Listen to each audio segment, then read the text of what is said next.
ಕಲಬುರಗಿ ಜಿಲ್ಲೆಯ ಸೇಡಂ ತಾಲೂಕಿನ ಕೋಡ್ಲಾ ಹಾಗೂ ಬೆನಕನಹಳ್ಳಿಯಲ್ಲಿರುವ ಶ್ರೀ ಸಿಮೆಂಟ್ ಕಾರ್ಖಾನೆಗೆ ರೈತರಿಗೆ ತಾರತಮ್ಯ ಮಾಡುತ್ತಿದೆ.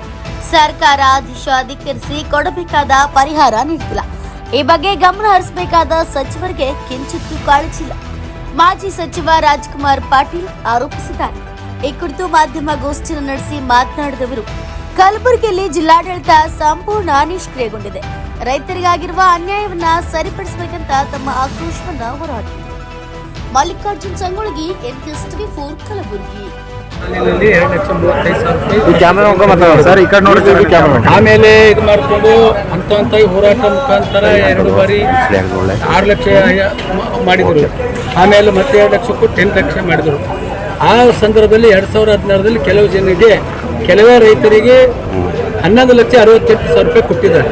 ಇನ್ನುಳಿದ ಯಾವುದೇ ರೈತರಿಗೆ ಕೊಟ್ಟಿಲ್ಲ. ಅಂದರೆ ಡಿಫ್ರೆನ್ಸ್ ಎಷ್ಟು ಬಂತು? ಉಳಿದ ಎಲ್ಲ ರೈತರಿಗೆ 8 ಲಕ್ಷ ಕೊಟ್ಟಿದ್ದಂಗಾಗಿದೆ. ಇನ್ನುಳಿದ ರೈತರಿಗೆ 11,68,000 ಕೊಟ್ಟಿದ್ದಾರೆ. ಅಂದರೆ ರೈತರಿಗೆ ತಾರತಮ್ಯ ಮಾಡಿದ್ದಾರೆ. ಇನ್ನೂ 3,68,000 ರೂಪಾಯಿ ಉಳಿದಂಥ ಏನು ಬ್ಯಾಲೆನ್ಸ್ ಇದೆ, ಆ ಹಣವನ್ನು ನಮ್ಮ ಎಲ್ಲ ರೈತರಿಗೆ, ಭೂಮಿ ಕಳೆದುಕೊಂಡಂಥ ಕೂಡ್ಲಾ ಬೆನ್ಕಳದ ಎಲ್ಲ ರೈತರಿಗೆ ಕೊಡಬೇಕೆಂಬುದು ಆಗ್ರಹ. ಇಲ್ಲ, ಪರಿಹಾರ ಇದು ಜಮೀನು ಏನು ಕೊಟ್ಟಿದ್ದಾರೆ, ತಮ್ಮ ಭೂಮಿಯನ್ನು ಕಾರ್ಖಾನೆಗೆ ಕೊಟ್ಟಂಥ ರೈತರು ಅವರಲ್ಲಿ ತಾರತಮ್ಯ ಮಾಡಿ ಅನ್ಯಾಯ ಮಾಡಿದ್ದಾರೆ. ಅಂದರೆ ಈ ನೀರಾವರಿ ಇಲ್ಲ, ಎಲ್ಲನೂ ಕೃಷಿ ಜಮೀನಿದೆ. ಫ್ಯಾಕ್ಟ್ರಿಗೇನು ಇಂಪ್ಲಿಮೆಂಟ್ ಆಗಲಿಕ್ಕೆ ರೈತರು ಭೂಮಿ ಕಳೆದುಕೊಂಡಿದ್ದಾರೆ. ಅವರಿಗೆ ಸಿಗಬೇಕಾದಂಥ ಹಣ ಕೆಲವೇ ರೈತರಿಗೆ 11,68,000 ರೂಪಾಯಿ ಪರ್ ಎಕರೆ ಕೊಟ್ಟಿದ್ದಾರೆ. ಇನ್ನು ಉಳಿದಂಥ ಎಲ್ಲ ರೈತರಿಗೆ 8 ಲಕ್ಷ ಕೊಟ್ಟಿದ್ದಾರೆ. ಅಂದರೆ 3,68,000 ಡಿಫರೆನ್ಸ್ ಬರ್ತಾ ಇದೆ ಆ ರೈತರಿಗೆ ಮತ್ತು ಇವರಿಗೆ.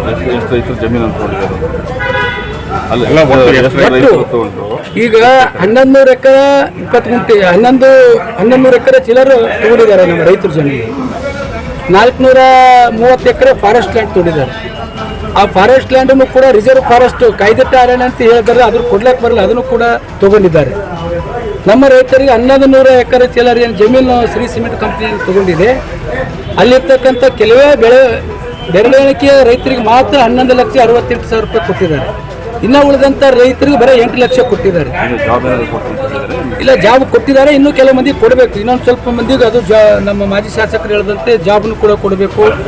ಮೊದಲು ನಮ್ಮ 3,68,000 ರೂಪಾಯಿ ಪರ್ ಎಕರೆ ಇನ್ನುಳಿದಂಥ ಹಣವನ್ನು ನಮ್ಮ ರೈತರು ಕೊಡಬೇಕು. ರೈತರು ಎಲ್ಲ ರೈತರಿಗೆ ಕೊಡಬೇಕು. ಇಲ್ಲ, ಅದೇನು ಗೊತ್ತು ಹೇಳಿಲ್ಲ. ಅವರವರ ಇದರ ಪ್ರಕಾರ ಏನು ಮಾಡಿದ್ದಾರೆ, 11,68,000 ಕೆಲವೇ ರೈತರಿಗೆ ಕೊಟ್ಟಿದ್ದಾರೆ. ಇವರಿಗೆ 8 ಲಕ್ಷ ಅಷ್ಟೇ ಕೊಟ್ಟಿದ್ದಾರೆ. ಯಾವುದೇ ಅಗ್ರಿಮೆಂಟ್ ಇಲ್ಲ. ಸಿದ್ದು ಬಾನರ್ ಕೋಡ್ಲಾ, ಮಾಜಿ APMC ಅಧ್ಯಕ್ಷರು, ಸೇಡಂ. ಕೋಡ್ಲಾ ಬೆನಕನಹಳ್ಳಿನಲ್ಲಿರ್ತಕ್ಕಂಥ ಶ್ರೀ ಸಿಮೆಂಟ್ ಕಾರ್ಖಾನೆಯವರು ರೈತರಿಗೆ ತಾರತಮ್ಯ ಮಾಡ್ತಾ ರೈತರ ಜಮೀನನ್ನು ಖರೀದಿ ಮಾಡಿ ಅವರಿಗೆ ಕೊಡಬೇಕಾದಂಥ ಹಣವನ್ನು ಕೊಡದೇನೆ ಸತಾಯಿಸ್ತಾ ಇರ್ತಕ್ಕಂಥದ್ದನ್ನು ವಿರೋಧಿಸಿ ಇವತ್ತು ನಾವು ಹೋರಾಟ ಮಾಡಬೇಕಾದಂಥ ಸಂದರ್ಭ ಬಂದಿದೆ. ಅನೇಕ ಜನ ರೈತರಿಗೆ ಏನು ಡಿಫರೆನ್ಸ್ ಅಮೌಂಟ್ ಕೊಡಬೇಕಾಗಿದೆ, ಇಲ್ಲಿವರೆಗೂ ಕೂಡ ಕೊಟ್ಟಿಲ್ಲ. ನೂರಾರು ಜನರಿಗೆ ಉದ್ಯೋಗವನ್ನು ಕೊಡಬೇಕಾಗಿತ್ತು. ಉದ್ಯೋಗವನ್ನು ಕೊಡೋದ್ರಲ್ಲೂ ಕೂಡ ತಾರತಮ್ಯತೆಯನ್ನು ಮಾಡಿದ್ದಾರೆ, ವಂಚನೆಯನ್ನು ಮಾಡಿದ್ದಾರೆ. ಕಾನೂನನ್ನು ಉಲ್ಲಂಘಿಸಿ ಕಾರ್ಖಾನೆ ಅಲ್ಲಿ ವಾಯು ಮಾಲಿನ್ಯವನ್ನು ಕೂಡ ಮಾಡ್ತಾ ಇದೆ. ಹಾಗಾಗಿ ಇವತ್ತು ನಾನು ಮಾನ್ಯ ಡಾಕ್ಟರ್ ಚಂದ್ರಪ್ರಕಾಶ್ ಪಾಟೀಲ್ರಿಗೆ ಆಗ್ರಹ ಮಾಡ್ತೇನೆ, ನೀವು ರೈತರ ಪರವಾಗಿ ನಿಂತ್ಕೊಂಡು ರೈತರಿಗೆ ನ್ಯಾಯ ಕೊಡಿಸ್ತಕ್ಕಂಥ ಕೆಲಸವನ್ನು ಮಾಡಬೇಕು. ಇಲ್ಲದೇ ಇದ್ದರೆ ಮುಂದಿನ ದಿನಗಳಲ್ಲಿ ಉಗ್ರವಾದಂಥ ಹೋರಾಟವನ್ನು ಮಾಡಬೇಕಾಗುತ್ತೆ ಅಂತಕ್ಕಂಥದ್ದನ್ನು ಮಾಧ್ಯಮದ ಮುಖಾಂತರ ನಾನು ಎಚ್ಚರಿಕೆಯನ್ನು ಕೊಡಲಿಕ್ಕೆ ಇಚ್ಛೆ ಪಡ್ತೇನೆ. ಯಾರಾದರೂ ಸಂಬಂಧಪಟ್ಟ ಅಧಿಕಾರಿಗಳಿಗೆ ಭೇಟಿ ನೀಡಿದ್ದಾರೆ ಅಂತ?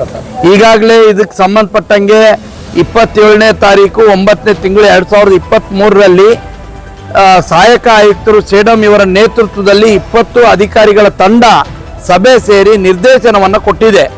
ರೈತರಿಗೆ 3,68,000 ರೂಪಾಯಿ ಪ್ರತಿ ಎಕರೆಗೆ ಹೆಚ್ಚುವರಿಯಾಗಿ ಹಣವನ್ನು ಕೊಡಬೇಕು, 400-500 ಜನ ರೈತರಿಗೆ ಅನ್ನೋಂಥದ್ದನ್ನು ಇಲ್ಲಿವರೆಗೂ ಕೂಡ ಕೊಟ್ಟಿಲ್ಲ. ಮತ್ತು ಏನು ಸುತ್ತಮುತ್ತಲಿನ 8 ಹಳ್ಳಿ ಗ್ರಾಮದ ರೈತರಿಗೆ ಇವತ್ತು ಬೆಳೆ ಹಾನಿ ಆಗ್ತಾ ಇದೆ, ಆ ಬೆಳೆ ಹಾನಿಗೆ ಪರಿಹಾರವನ್ನು ಕೂಡ ಕೊಡಬೇಕು ಅಂತಕ್ಕಂಥದ್ದನ್ನು ಕೂಡ ಆ ಸಭೆಯಲ್ಲಿ ತೀರ್ಮಾನ ಆಗಿದೆ. ಆ ತೀರ್ಮಾನಕ್ಕೂ ಕೂಡ ಕಂಪನಿಯವರು ಕ್ಯಾರೆ ಅಂತ ಇಲ್ಲ ಅನ್ನೋಂಥದ್ದನ್ನು ನಮ್ಮ ಗಮನಕ್ಕೆ ಬಂದಿದೆ. ಹಾಗಾಗಿ ತಕ್ಷಣಕ್ಕೇ ರೈತರಿಗೆ ಪರಿಹಾರ ಕೊಡ್ತಕ್ಕಂಥದ್ದಾಗಬೇಕು ಮತ್ತು ಜಮೀನು ಕಳ್ಕೊಂಡಿರುವಂಥ ರೈತರ ಮಕ್ಕಳಿಗೆ ಉದ್ಯೋಗವನ್ನು ಕೊಡ್ತಕ್ಕಂಥ ಕೆಲಸ ಆಗಬೇಕು. ಮತ್ತು ಏನು ವಾಯು ಮಾಲಿನ್ಯ ನಿರಂತರವಾಗಿ ಮಾಡ್ತಾ ಇದ್ದಾರೆ ಅದಕ್ಕೆ ಕಡಿವಾಣ ಹಾಕಬೇಕು ಅಂತಕ್ಕಂಥದ್ದು ಕೂಡ ನಮ್ದು ಆಗ್ರಹ ಇದೆ. ನಿಮ್ಮ ಅವಧಿಯಲ್ಲಿ ಇದೇ ಸಮಸ್ಯೆ ಕೂಡ ಇತ್ತು, ಅವಾಗ ನೀವು ಏನು ಕ್ರಮ ತಂದಿರೋ? ನಾವು ಅವಾಗಲೂ ಕೂಡ ಅದ್ರ ಬಗ್ಗೆ ಯಾವ್ಯಾವ ನಮ್ಮ ಗಮನಕ್ಕೆ ಬಂದಿದೆ ಅಧಿಕಾರಿಗಳ ಸಭೆ ಕರೆದು ಅದಕ್ಕೆಲ್ಲ ನಿರ್ದೇಶನವನ್ನು ಕೊಟ್ಟಿದ್ದೇವೆ.